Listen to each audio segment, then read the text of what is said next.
Jeg hedder Sanne Bæk, og jeg laver den her lille video, fordi jeg i dag har haft fornøjelsen af at have haft besøg af en af de gamle egeborgere fra Egeborg Behandlingscenter. For mange år siden, der startede jeg Egeborg Behandlingscenter, og der var hundredvis af narkomaner, og rigtig mange blev stoffri. Og en af dem var her i dag, 26 år efter, og besøge mig sammen med sin kone.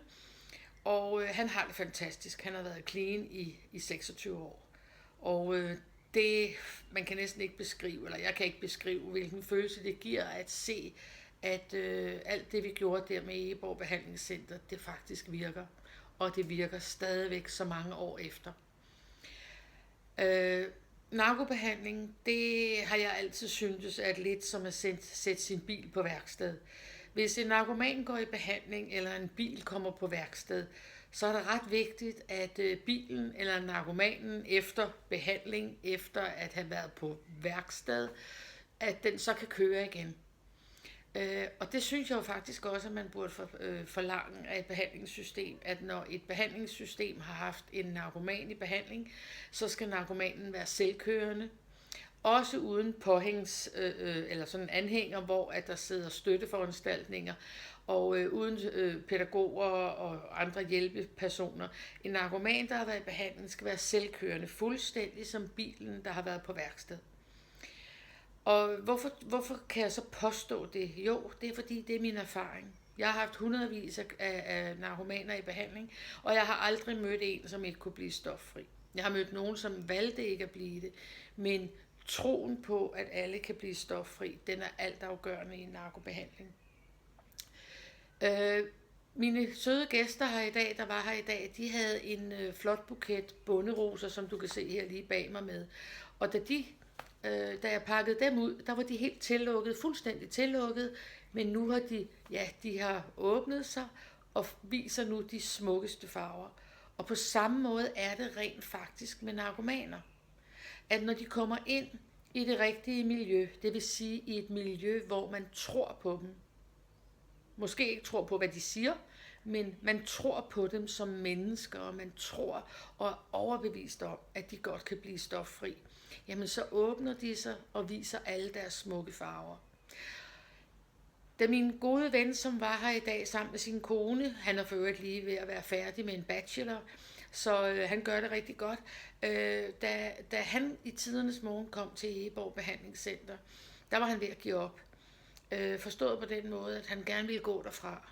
Og han gik som løve i et bur foran udgangen, og da jeg spurgte ham, hvad jeg kunne gøre for ham, der sagde han, at han troede ikke på det. Han troede ikke på, at det kunne lykkes for ham.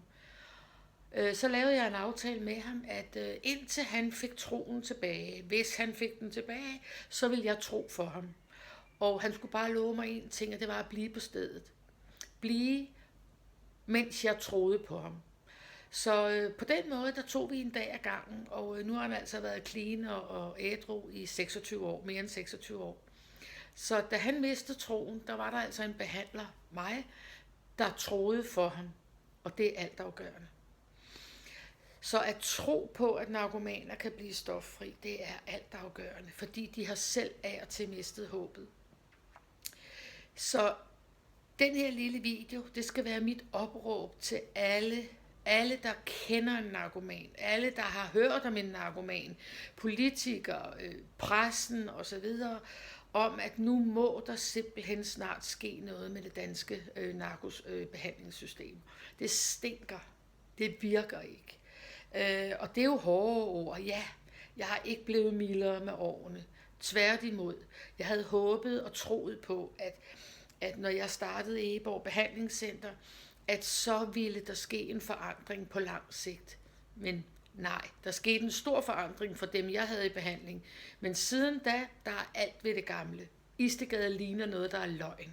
Folk har aldrig været så syge, og der har aldrig været brugt så mange penge som for øjeblikket på narkobehandling.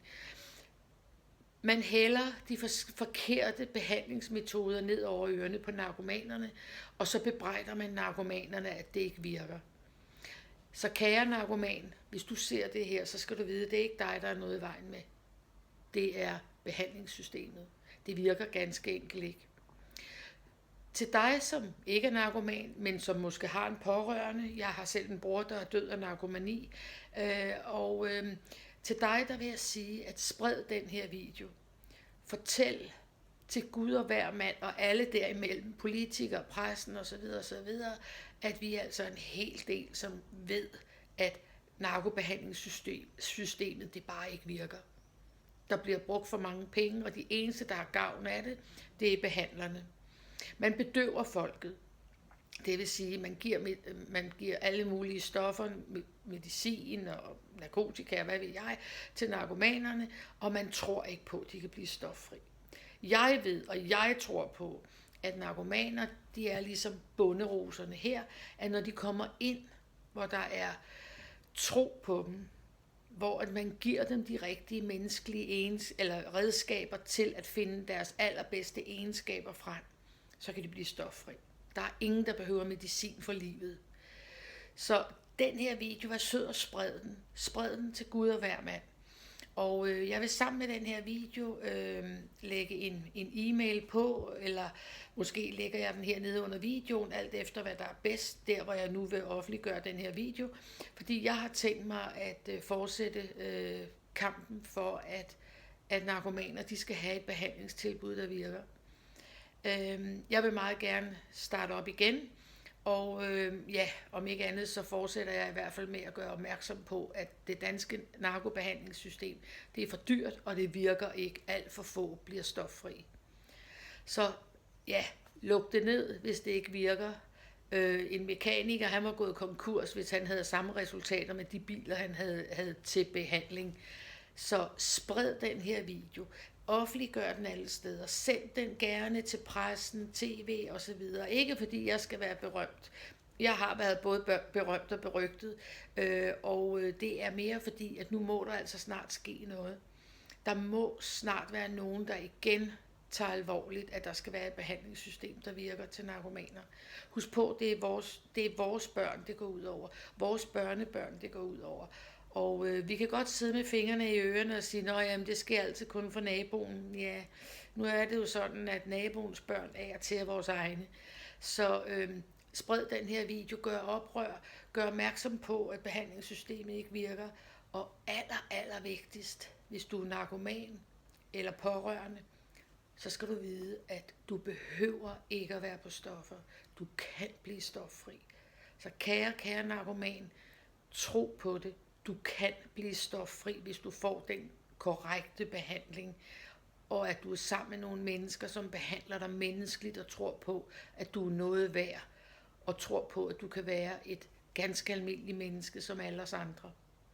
Så det her, det skulle meget gerne være en ordentlig ørefin til behandlingssystemet. Jeg vil håbe, at der er nogen i behandlingssystemet, der også ser den. Og du må godt blive forarvet. Jeg har det fint med, at folk bliver forarvet over det, jeg siger, hvis det er, jeg har ret. Og det ved jeg har.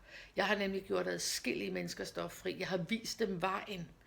Og jeg takker vor Herre dagligt for, at han var så elskværdig at give mig det talent, den evne, så jeg kunne vise narkomanerne, hvordan man rent faktisk kan blive stoffri.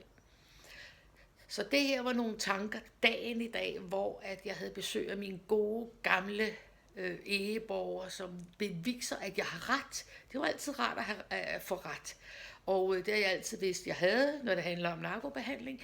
Men nu har jeg også fået det bevist, fordi at jeg har sammen med ham faktisk siddet og talt lidt på fingrene, og der er mange af de gamle, der stadigvæk er stoffri. Vi kunne snilt samle 50, 100, måske flere, der stadigvæk er stoffri her 26 år efter.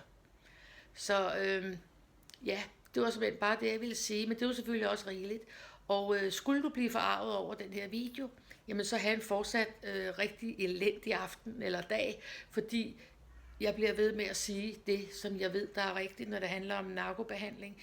Det er, at alle narkomaner kan blive stoffri. Også dig, der lige sidder der og kigger og tror på, at det ikke kan lade sig gøre. Og til dig pårørende skal du vide, lige nøjagtigt, den narkoman, du kender, kan godt få sit liv tilbage.